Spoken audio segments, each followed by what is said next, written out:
When you saw the word discipline in the title of this video, you probably felt a little self-conscious and probably even a bit worried about what the video would be about, because it might force you to have more discipline in your life. And this is something that 99% of people lack nowadays. But you clicked on the video anyway, which means you're willing to change and improve your life, despite the hardship and the pain that you might have to endure. The first thing about discipline is that primarily it improves your pride more than your happiness. And this is when most people tend to switch off, and they think that discipline will only make them miserable and exhausted. And while this is certainly the case if you go about discipline the wrong way, disciplined people do tend to be the happiest in the long run. This is because pride, in my opinion, is the best emotion you can have. And I'm not talking about the deadly sin of pride, which links into what I said in the last video about ego. I'm talking about good pride. Taking pride in your concrete achievements. Good pride is bad pride is thinking you're better than other people. But good pride is thinking your achievements today are better than your achievements yesterday. I think one of the problems in today's world is that happiness is placed on a pedestal as the best possible emotion and the emotion we should all try and have. But in reality, I think we need to replace this with pride. Think of happiness as short-term and pride as long-term.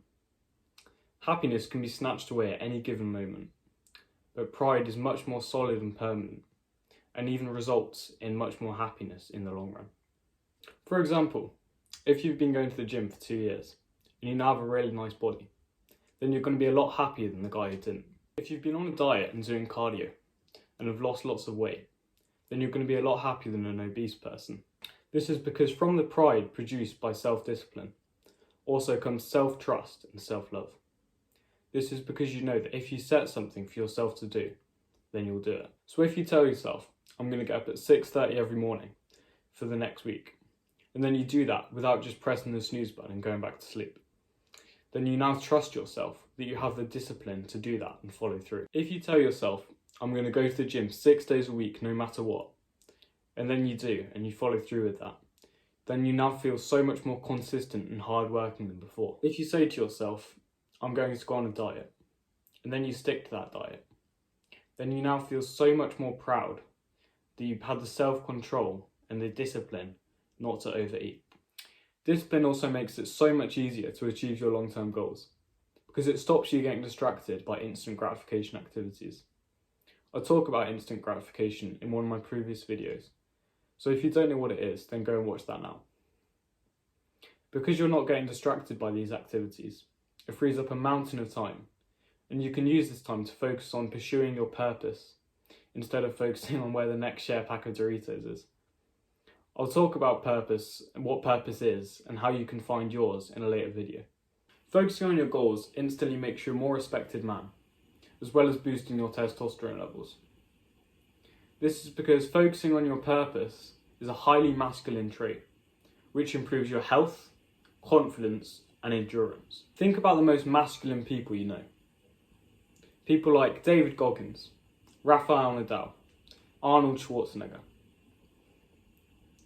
If it wasn't for these people's discipline, I don't think they'd be where they are today. If they just thought, I don't feel like training today, so I'll just, have a lay-in. I didn't win the race, so I'll just quit. I'm not good yet, so there's no point even trying, I'll just give up. If you think about it, discipline is like delayed gratification, but on a much larger scale. It starts out tough and uncomfortable, but after a while, you 1, get used to it, 2, you yield the results of the discipline, 3, you become more proud and happy because of these results. One of the most important things about building discipline is just that, building the discipline. Think of it like progressively overloading in the gym. You don't start with the highest weights there, do you? You start with the lowest weights, and then you slowly but surely, over months, build your way up, until one day you probably are lifting the heaviest weights there. Think of the low weight like forcing yourself to do one hard thing per week, like having a cold shower every Friday. or meditating for 2 minutes each morning. For me, it was, and still is, going on a run each Sunday morning. In the past, I tried to go on runs on Saturdays and Sundays, because I thought, oh well, if I'm running more, then surely it's better. But each time I tried this, I gave up within a couple of weeks. I started going on 20-minute runs each Sunday morning about 10 weeks ago now, and I'm still going. I used to be quite scared of running, to be honest. It just felt weird and uncomfortable, and I was worried people would see me and think I was weird or doing it wrong. But because I started slowly, now I've just got used to it. It just feels natural. And in fact, I even quite enjoy it.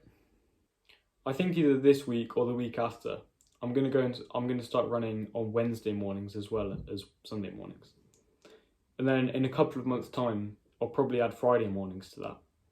And who knows, in a year, I'll probably be going on runs every morning, long runs, and enjoying them. Let's take getting up early as another example. If you're someone who usually gets up at like 12 o'clock in the morning, and then one day you decide, I'm going to start getting up at 6:30.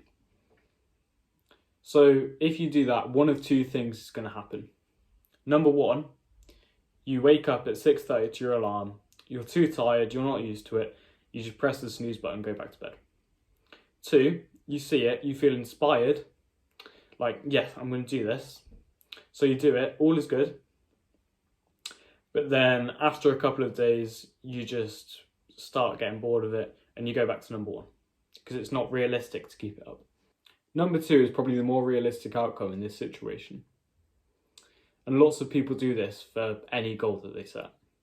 They set a really unrealistic one. Then they can do it fine for 1 or 2 days because they feel inspired to do such a hard task.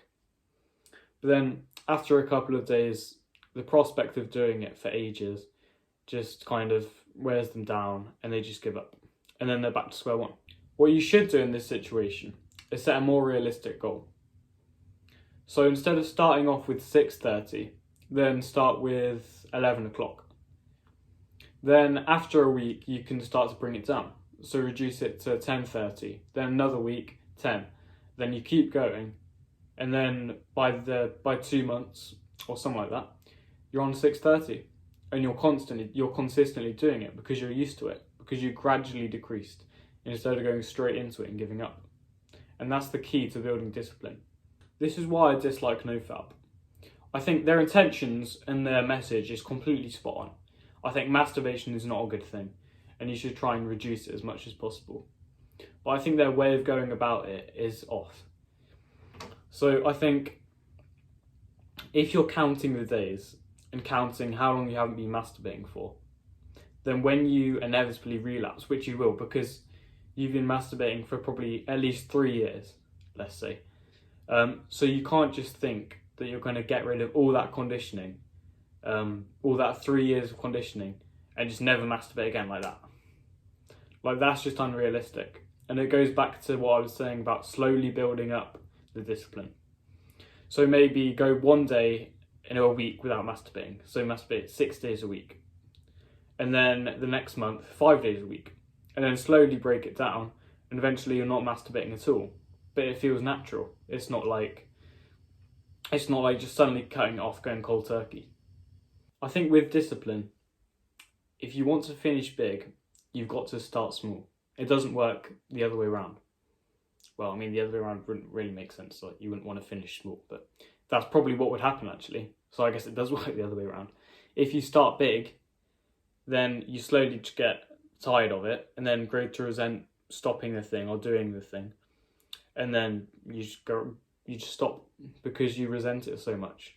Instead of starting small, getting used to it and slowly building up. I'll make a video about NoFap. Well, no, not NoFap because I don't really agree with it, but stopping masturbating in the future. Because I think it's really important and it's like a big issue nowadays. And I just want to make it absolutely clear. I'm not saying in any way slow down or give up with your goals. I'm just saying build it up because it takes time. You should still have a system in place to make sure you are building it up and you are getting more disciplined. Because like you wouldn't go into the gym and pick up the heaviest weight and expect to do loads of reps with it. you also wouldn't go into the gym and pick up the lightest weight and then do it for 3 years. So you've got to make sure there's a system in place that gets you from A to B, that gets you from the lightest weight to the heaviest weight. The step you can take right now to make sure you don't forget this video and stay lazy and undisciplined is to install a habit tracker, or just use one on paper or something. I've got an app personally that's literally just called Habit Tracker. And then what you should do is plan a goal for next week, because it's Sunday today. And then whatever you do, no matter how small the goal is, make sure that you achieve it. Because this will build that self-trust in you, and it will slowly build up your discipline. And then you can add more goals the next week, more goals the next week, more goals the next week. And then within a couple of months, you'll be doing loads of stuff that you never thought you could do. And it will just feel natural. It won't feel too hard because you'll have slowly built it up. So it'll feel great. If anything, you'll enjoy it. I hope this video has helped you. If it has, then a subscribe would be really appreciated, because the channel's only recently started. So any help just goes a long way. I'd really appreciate that. Yeah, thanks for watching. I appreciate if you've made it this far. And as always, memento mori.